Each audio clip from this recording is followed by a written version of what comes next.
सबसे ज्यादा इंपॉर्टेंट बात यह है कि हमें स्टार्टिंग में बहुत सारी चीजें एक्स्ट्रा पढ़ाई गई, basic math, vector, unit and dimension detail में, इसलिए थोड़ा समय लगा। लेकिन अब हमें थोड़ा सा अच्छे से पढ़ाई करना पड़ेगा। कहने का मतलब यह है कि स्टार्टिंग में आपको रिवीजन का लोड नहीं था, लेकिन आप नए थे, आप पढ़ने स्टार्ट कर रहे थे, नीट के लिए प्रिपरेशन करने स्टार्ट कर रहे थे, आपको नहीं पता था कितना सिलेबस होता है, कितना पढ़ना होता है, कितना मेहनत करने की जरूरत है, लेकिन अभी आपको बहुत ज्यादा पता चल गया है। और सबसे ज्यादा चैलेंजिंग तो यह है कि आपको आगे सिलेबस भी कंप्लीट करना है और रिवीजन भी करना है, और इसके लिए जरूरी है कि आप बैठ के पढ़ाई करें। आप में से 95% लोग ना 95% लोग मतलब 1-2 घंटे बैठ के चुपचाप आराम से पढ़ाई ही नहीं कर सकते। आधा घंटा 15 मिनट पढ़ाई करने का, ओह ज्यादा हो गया, 5 मिनट मैसेज चेक कर लेते, ओह यूट्यूब चला लेते, ओह पानी पी लेते, ओह थोड़ा सा पिछवाड़ा सीधा कर लेते हैं, डांड सीधा कर लेते, ओह थक गए, ओह। तो ये ओह करने से नहीं हो पाएगा। 5 मिनट मतलब 10 मिनट पढ़ा नहीं कि तुमको याद आने लगता है, व्हाट्सएप मैसेज चेक करने लगते हो। 20 मिनट पढ़ा नहीं कि टेलीग्राम खोल लेते हो। 30 मिनट पढ़ा नहीं कि इंस्टाग्राम खोल लेते हो। 40 मिनट पढ़ा नहीं कि यूट्यूब खोल लेते हो। तो ऐसे काम नहीं चलेगा। ऐसे तो तुम ऑपरेशन करते रहोगे, ऑपरेशन करते करते, अरे भाई जिसका मैसेज का इंतजार था मैसेज आया कि नहीं, साहब यहाँ मरीज का हालत खराब हो जाएगा। तो ऐसे लोग डॉक्टर बनने भी नहीं चाहिए। और अगर तुमको ये पढ़ते पढ़ते तुमको ये ख्याल आ रहा है, फिजिक्स पढ़ते पढ़ते तुमको ख्याल आ रहा है केमिस्ट्री का रिवीजन कैसे करना है, मतलब तुम ये भी खराब करोगे, ये भी खराब करोगे। तो कम से कम एक काम, एक क्लास इतने डेडिकेशन और फोकस से लो कि तुम्हें दूसरे सब्जेक्ट याद नहीं आनी चाहिए। क्योंकि जब उस क्लास को खत्म करो तो तुम्हें ये तो रहे ना कि हाँ इसमें मेरा 100% कॉन्फिडेंस आ गया है, इसमें मेरा 100% कॉन्फिडेंस आ गया है, आज जो मैंने पढ़ा वो पूरा सीख लिया। तो सबसे पहले अपना फोकस बढ़ाइए, फोकस बढ़ाइए, अपनी पढ़ने की इंटेंसिटी को बढ़ाइए। 24 घंटे में समय निकालिए कहां पे आप खराब कर रहे हैं। अगर बिल्कुल भी खराब नहीं कर रहे हैं तो अपनी पढ़ाई की एफिशिएंसी को बढ़ाइए। पहले 1 घंटे में आप x काम करते थे, अब 1 घंटे में 1.2x काम करिए। नहीं होगा ना, बहुत आसान नहीं है ये।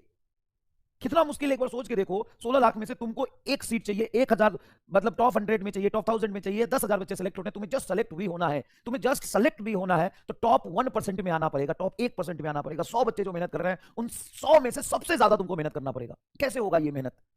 जब आपने लाइफ के सारे डिस्ट्रैक्शन को खत्म कर दोगे तो वो समय है जब आप कंप्लीट दुनिया से अपना रिश्ता नाता तोड़ लीजिए और मतलब संन्यास ले लीजिए एकदम। मोबाइल में जितने भी आपके अननेसेसरी के ऐप्स हैं उसको हटा दीजिए, क्योंकि पढ़ाई करने के लिए मोबाइल तो बहुत ज़्यादा जरूरी है। जितने भी रिलेटिव है, जितने फ्रेंड्स हैं, दोस्त है, फैमिली है, सबसे अपना रिश्ता नाता तोड़ लीजिए। 4-5 महीने की बात है। और ईमानदारी से सुन लीजिए, फर्क नहीं पड़ता है कि कितना टाइम बचा है, फर्क नहीं पड़ता है कि कितना टाइम बचा है, फर्क इस बात से पड़ता है कि उस बचे हुए टाइम को तुम कैसे यूटिलाइज करते हो और अपना कितना परसेंट देते हो। बस इस बात पे डिपेंड करता है। अगर अभी भी तुम अपना टाइम खराब कर रहे हो, अभी भी तुम रात में जब सोने जाते हो तो तुम रोते हो कि आज दिन खराब कर लिया, तुम अभी भी कल के दिन को याद करके रोते हो कि कल उतना अच्छे से नहीं पढ़ पाया, तो भाई कहाँ जा रहे हो, कहाँ जा रहे हो? तो 2 साल भी समय होता तो क्या उखाड़ लेते तुम? 3 साल भी टाइम होता तो क्या कर लेते तुम? तुम्हारे खून में ही नहीं है करना, तुम्हारी इंटेंशन ही नहीं है करने का। करने वाला तो 2 महीने में कर लेता है। तुम अपना 100% टाइम 2 महीने दो तो सही। और मतलब एग्जाम्पल भरे पड़े हैं, भरे पड़े हैं ऐसे ऐसे लोगों का, ऐसे ऐसे सक्सेस स्टोरी आपको सुनने को मिलेगा कि ये 10th में खराब था, 11th में खराब था, 12th में खराब था, और फिर इसने नीट निकाला, या IAS बन गया, ये बन गया, वो बन गया। टाइम होता है, एक लाइफ में एक बार आपको मेहनत करना ही होता है। तुम अभी करो या नीट के बाद कर लेना, BSc में SSC की तैयारी कर लेना। SSC में सिलेक्शन का रेशियो 0.1% होता है, उसमें 35 लाख फॉर्म भरते हैं, 75 लाख फॉर्म भरते हैं। भाई साहब बहुत आसान है डॉक्टर बनना, बहुत आसान है डॉक्टर बनना। समझ में आया कि नहीं आया? बैंक में नौकरी लेना ना और क्लर्क का नौकरी लेना रेलवे में ना ज्यादा मुश्किल है डॉक्टर बनने से, बहुत ज्यादा मुश्किल है, बहुत ज्यादा मुश्किल है। SSC में 75 लाख लोग फॉर्म भरते हैं। अनएम्प्लॉयमेंट समझ लो कितना है भारत देश में। डॉक्टर बनना फिर भी आसान है, लेकिन तेरे लिए सब कुछ मुश्किल है,